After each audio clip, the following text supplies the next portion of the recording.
Hey guys, welcome to the next tutorial of ethical hacking and penetration testing via Kali Linux. So, I have shown you previously how we can go ahead and use the Java applet method and the PDF file Trojan horses. But in this tutorial, I will be teaching you something different, that is man in the middle attack, or it's also called as monkey in the middle attack.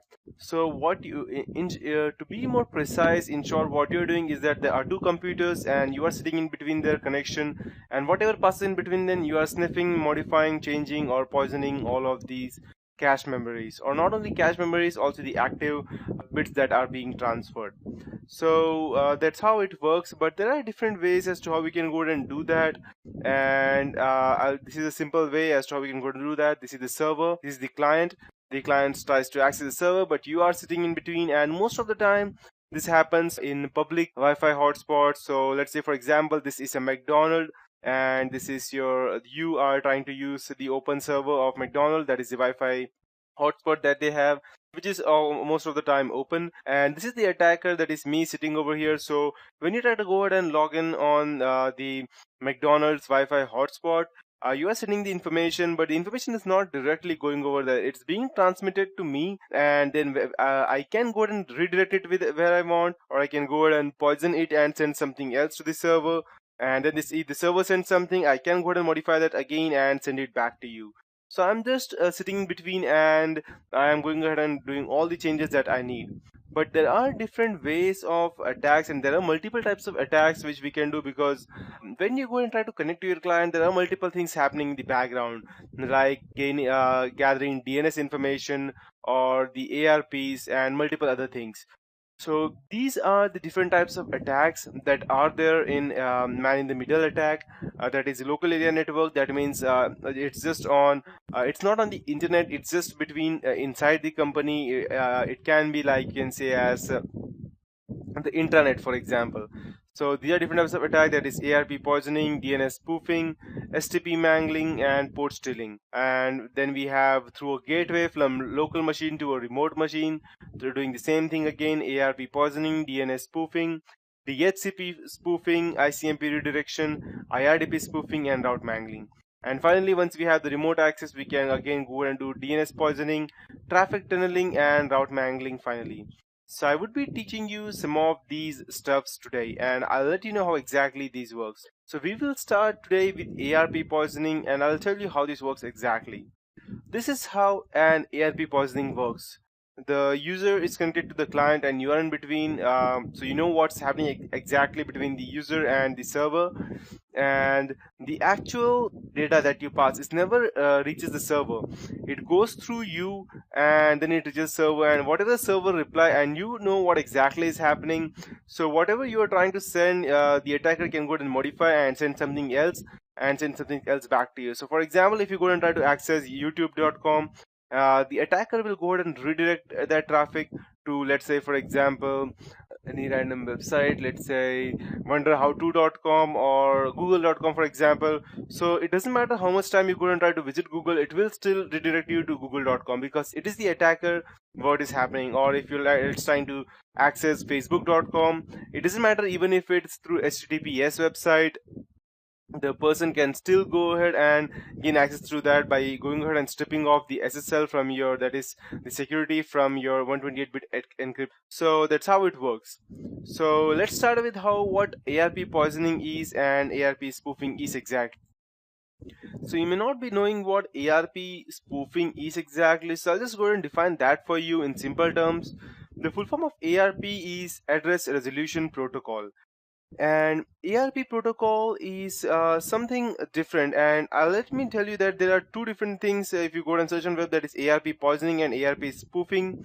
They're almost the same, or I can say that not exactly the same, but one is a part of the other. That means ARP spoofing is a part of ARP poisoning. So that means if you are poisoning the ARP, then spoofing is automatically happening in the background. So as you can see, we have two computers. One is the original computer. This is the server through which it goes, and I am the attacker over here. And this is the HP laser printer jet, and this as the IP address. So ARP is a protocol for mapping an internet protocol address, that's IP address, to a physical machine. So it goes ahead and gives a specific IP address to a physical machine, and it is recognized in only the local area network. For example, in IPv4 version, the most common level of IP in use today, an address is 32 bits long, and in Ethernet or local area network, the address, however, for attached devices are 48 bits long, and the physical machine is also known as the media access control or the MAC address. And a table, which is usually called as the ARP cache memory, is used to maintain a correlation between each MAC addresses and the corresponding IP addresses. ARP provides the protocol rules for making this correlation and providing addresses conversion in both directions. So when an incoming packet destined for, let's say, a host machine on a particular local area network arrives at a gateway, the gateway asks the program to find a physical host or MAC address that matches the IP address. So as you can see in the diagram over here, it's asking that who has the IP address of 192.168.0.45. It's asking either of these three computers, because these three are the LAN connection right now. So, and the ARP program looks in the ARP cache memory then, and if it finds the address, it provides it so that the packet can be converted to the right packet length, that is 32-bit or 48-bit, whichever it is, and format it and send it back to the machine. If no entry is found for the IP address, ARP broadcasts request packet in a special format to all the machines on the LAN to see if one machine knows that it has that IP address associated with it, and the machine will then automatically go and contact back to the originating machine. And the machine that recognizes the IP address as its own returns a reply, so indicating the same. And ARP updates the ARP cache for future reference first, and then sends the packet to the MAC address that replied. So you might be wondering, what is ARP poisoning exactly? So it is that, to be in simple terms, normal hackers lie, and skillful hackers lie very well. And hackers that are well-rounded, they can lie both to machines as well as people. Lying to people is known as social engineering, and it involves tactics which was detailed at length by convicted hacker Kevin Mitnick, such as posing as a company's employee so that the company's real employees will blab all their secrets freely. But lying to machine involves lots of different techniques, and one of the most commonly used one is ARP cache poisoning, and that is the focus of this tutorial. ARP poisoning enables local hackers to cause general networking mayhem because it's mostly incurable, and every administrator should be aware of how this works. ARP is basically a form of networking roll call. It is a very simple protocol which consists of merely four basic messages. The first is that at the ARP request, computer A asks the network who has this IP address, and ARP reply, as you can see on the diagram over here, that this is my MAC IP address.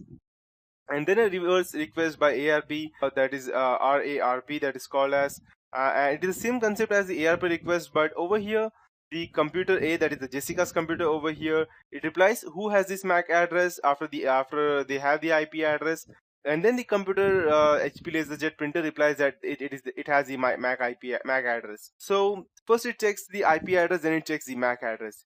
So all network devices have an ARP table, a short-term memory of all the IP addresses and MAC addresses, and the device has already matched together. The ARP table ensures that the device doesn't have to repeat the ARP request for the devices it has already communicated with.